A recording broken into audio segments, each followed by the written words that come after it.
เอาชนเอาฉลองความสำเร็จเนาะเอา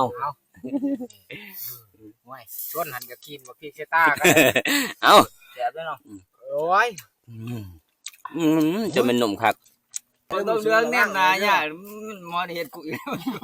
ลูกเจ้าเนี่ยก็ให้กูมาเจอ บ่ได้เมื่อเนาะทองเดือง มีประวัติเลยได้มูบ่บอกกดหน่วยชุดนะบอกว่า เดิมเพชรนะวันนี้ คำสุดท้ายคำตาตี คำสุดท้ายคือไง โอ้ยมันหอนเนี่ย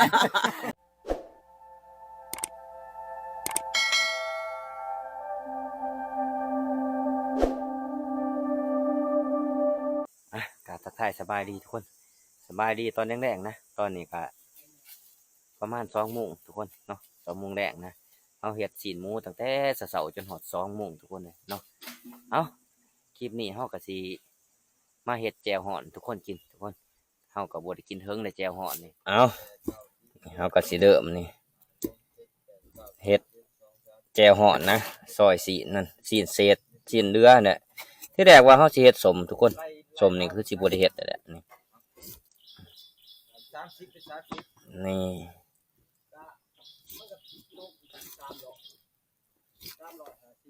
ฮะเท่าไรทั้งเบิด300ป้ายโอ้ปานนั้นบ่ตอนใหญ่ๆมันยังแสบ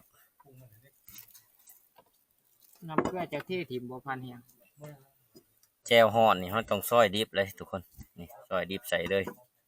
เข้าไปจุ่มมันฮ้อนๆมันก็กินได้นะ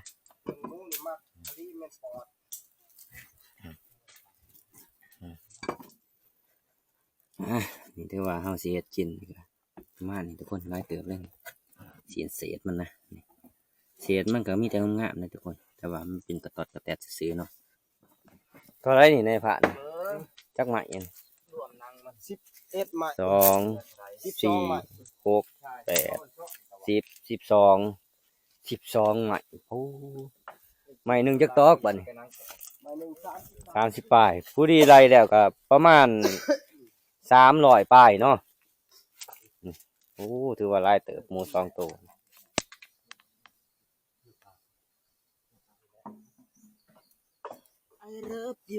ถือว่ากระดูกกระเดี่ยวมานี่เฮาก็ยังบ่ทันเอาขึ้นนะเทิงหนังนี่โอ้ยจนมุ้ยไผกินนี่มันลายโผด2 ตัวพุ่นเนาะนั่งกอบมันผ่านเที่ยงเสียดยังนี่ สิเฮ็ดเกือบน้ำปลาแดก โอ้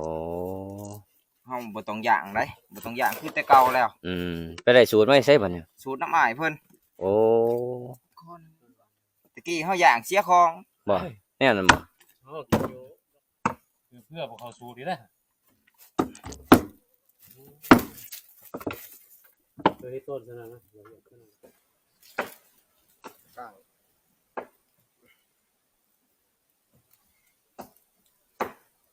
เต้ากับประธานเนาะเอาแบบใหญ่ๆเลยดูก็ได้มันจะบ่ไรว่าไรมือเดียวจัก5 ตัวเนาะพร้อมกัน แม่มันตก นี่ มันดูนะ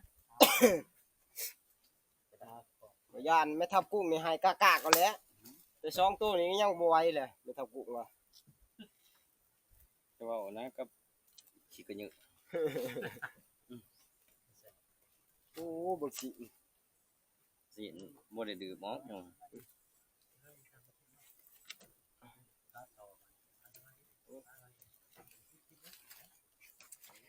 บัดนี้เฮาก็มาสืบต่อทุกคนเห็นแล้วเฮ็ดบ่ทันแล้วครับค่าเฮ็ดเวียกซอยทีมงานนะก็คือเอาเนื้อเอาหยังขึ้นหานนะทุกคนเนาะ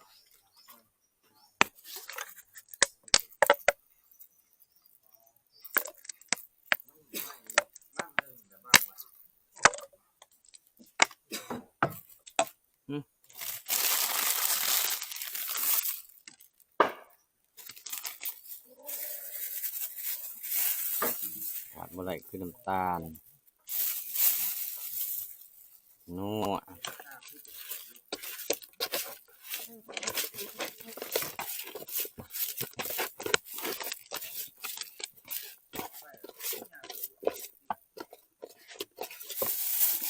คือว่าเฮาเฮ็ดนี่เฮาก็สิพริกสดแล้วนะใส่คือพริกดิบแหละแต่ว่ามันก็สิคิ้วในจักหน่อยเนาะเพราะว่าเฮาก็สิเฮ็ดลองเบิ่งพริกสิได้แต่บ่มีหัวหอมทุกคนเฮาก็สิใส่กระเทียมนี่แหละบ่มีก็ดี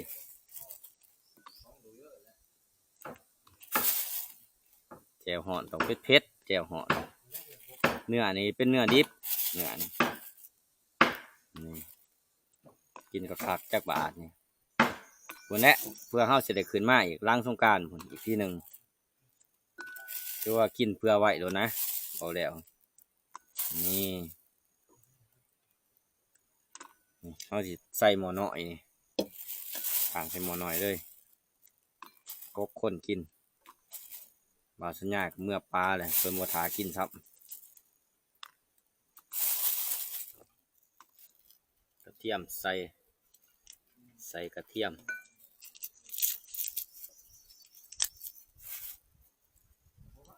ก็สิบ่หลายปานใดดอกเฮาเฮ็ดเพราะว่าหนึ่งมากอะทีมงานเฮาก็อิ่มไปนำแน่ก็มี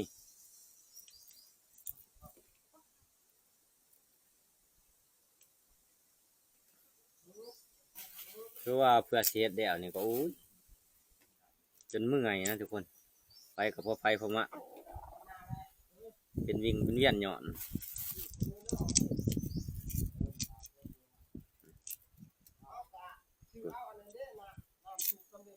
ทีมงานเฮาพากันโซกันกินเพอเลย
ใส่ได้จังหน่อย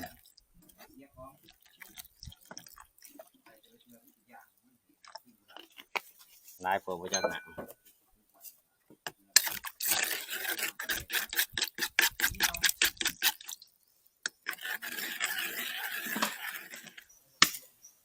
ปั่นพืชมันทุกคนเลยปั่นพืชเท่ากับที่ต้มน้ำแก้วคนนี้ให้มันหอนเนาะโอ้ยแองฝึกนี่ก็ร้ายฮะดูว่าทำได้นี่ครับไก่ห้องด้วย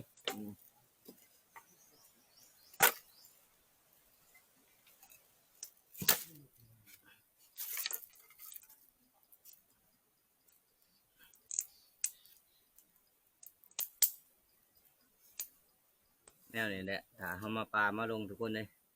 ถ้าว่าเขาโศกเข้ามานี่ก็ต้องคุ้มเฮ็ดให้มันแดวนะคือว่าบ่ให้มันเน่าเนาะถึงว่าสิอยากนอนหรือว่าเมื่อยสำไรก็สร้างก็อดเอาเพราะว่าเขาอยากเฮ็ดถ้าเอามันแดวถ้าเขาเฮ็ดบ่ทันมันก็สิเน่า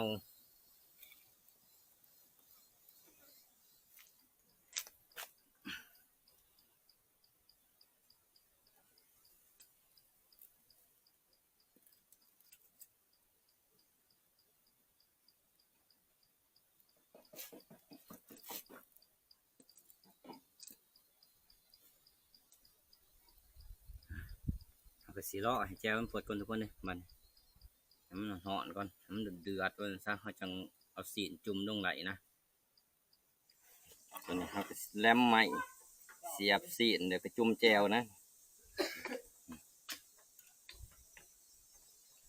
แจวเขาก็เลยทีแจวเขาไฟกระดูกเดือดแห้งนะ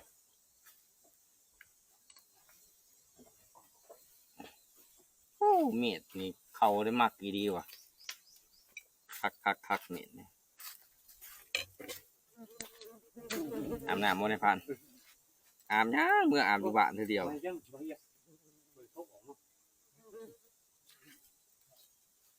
เบิ่งลองซิมกันเด้อจักตอนจักไร ไม่ทูหน่อยที่ล่ะ อันนี้ไม่ถูกเสียบเอาเลยนี่ ไม่เสียบบ่ เสียบเอาเลยโอ้ยจุ่มนี่แหละโอ้ยไปหนังทั้งขวดนี่ถือว่าน้ำตาแตกน้ำตาแตนโดดแซ่บไว้ก่อนจักหน่อยซิมังกรจะไม่สิแซ่บสิหนัวถ้าบ่แซ่บเฮาก็สิปรุงใหม่อีก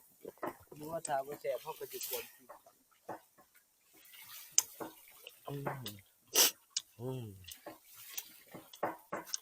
โอ้ยอายบ่พริกเข้าตา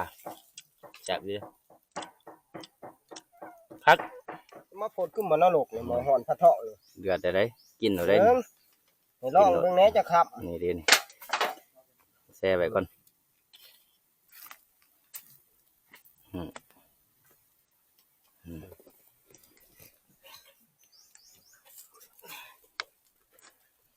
เจียวหอนทุกคนเจียวหอน เอาไหมทุกคนกินแจ่วหอนน้ำกันพูนทานหมองเห็ดแบบพูนพูน เชื้อหิว เอามามันตัดกันเนาะ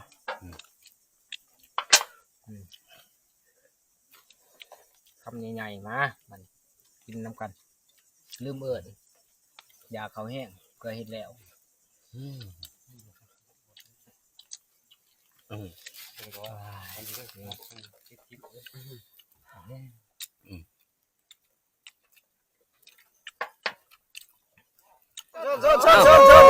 เอา ฉลองความสำเร็จเนาะ เอา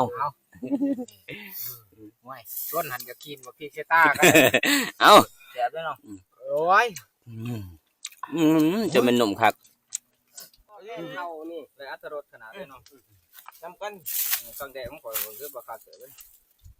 แซ่บแน่เนี่ยเมื่อเฮาเฮือนเฮ็ดชูเมียกินแน่ จ้ะบ่เคยเฮ็ดจักเทื่อ อืม เฮาก็บ่ค่อยได้เฮ็ดเด้ ถ้าสิว่าบ่แซ่บหมู่เขาจะว่าคือบ่เฮ็ดเองก็แซ่บไว้อะแหละ พอกินไหน แล้วก็แล้วแต่เฮาว่าแซ่บสำหรับเฮา ท่านท่องนี่เพิ่นเฮ็ดแต่เนี่ยแปลกๆได้ เห็ดแนวอะไรครับผมเคยกินนะฮะ นั่น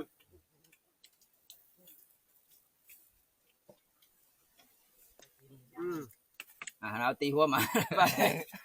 โอ้ กินหน่อย มันต้องเรื่องแน่นหนาเนี่ยมันมอนี่เฮ็ดกูอีกมึงเศร้านี่ก็ให้กูมาจิ บ่ได้เมื่อเนาะทองเดือง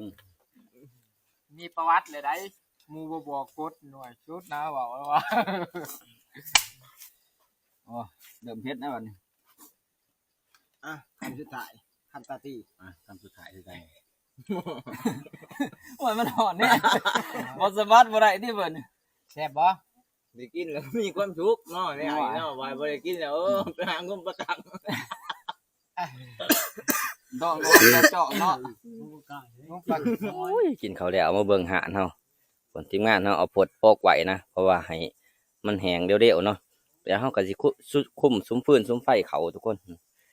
ก็ให้มันแห้งเอาไว้อย่าฝนตกเพราะว่ามื้อนี้มันมีงูฝนทุกคนตัวนี้เฮาจังไหนตัวนี้เฮานี่ ต้มไว้ต้มกินมื้ออื่นบ่หรือแนวอะไรตื่นแต่นอนมาพุ่นอ้ายเพิ่นคุมไฟขึ้นโอ้ยใกล้สิแห้งเบิดแล้วทุกคนเลยนี่เทั้งศีลเทั้งกระดูกนี่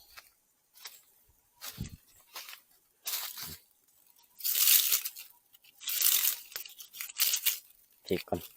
ถ้าห้ามบ่พริกมันสิเน่านะ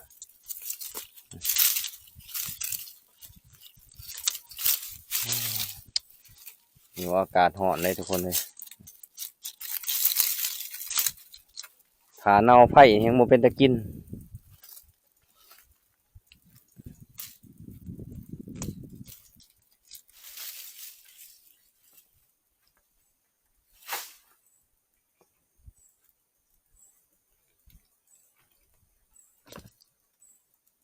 รวมนี่แหละสิเน่า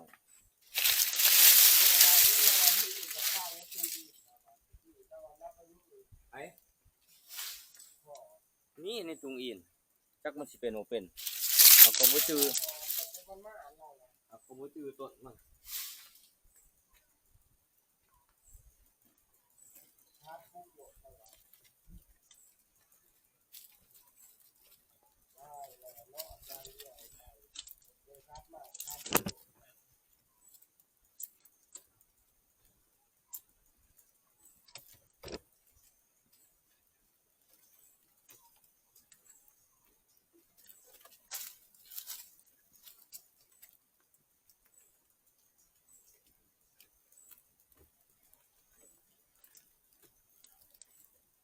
นเนาะหมูย่ามกับมัน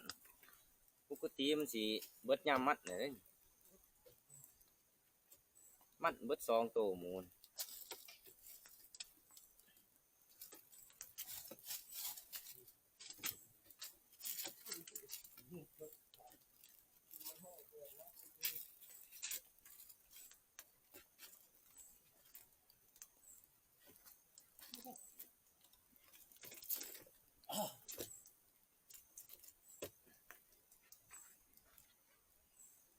เบิ่งเกิบโอ้ยอยู่เทิงบ่มีบ่หน้าใหม่อยู่เทิงพุ่นแหละน้ำสิสะอาดกว่า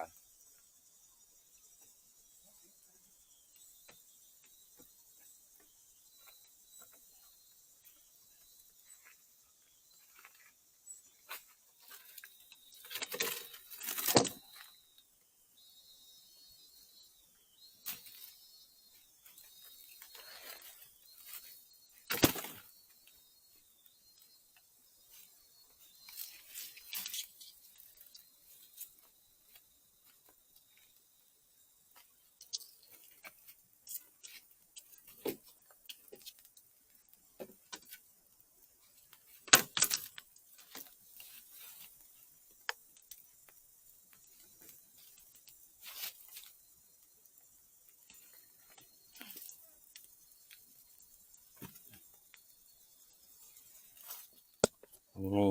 ปรุงมันเฮาต้มไว้นี่แหละตาไว้นี่แหละมันจะไว้กินมื้อใหม่นะที่แรกว่าสิต้มนะทีมงานว่าบ่ให้ต้มปลาไว้ตื่นแต่นอนแล้วก็หาอาบน้ำแล้วก็สิไปหานั่งต้นบางไม้ต่อทุกคนเนาะคลิปวิดีโอนี่ก็มีอย่างไรทุกคนในพานก็สิปิดไว้เพียงเท่านี้เนาะรอติดตามคลิปวิดีโอนะก่อนอื่นก็ขอขอบใจทุกคนที่เขามารับมาชมในพานตั้งแต่ต้นจนจบเนาะขอบใจได้ทุกคน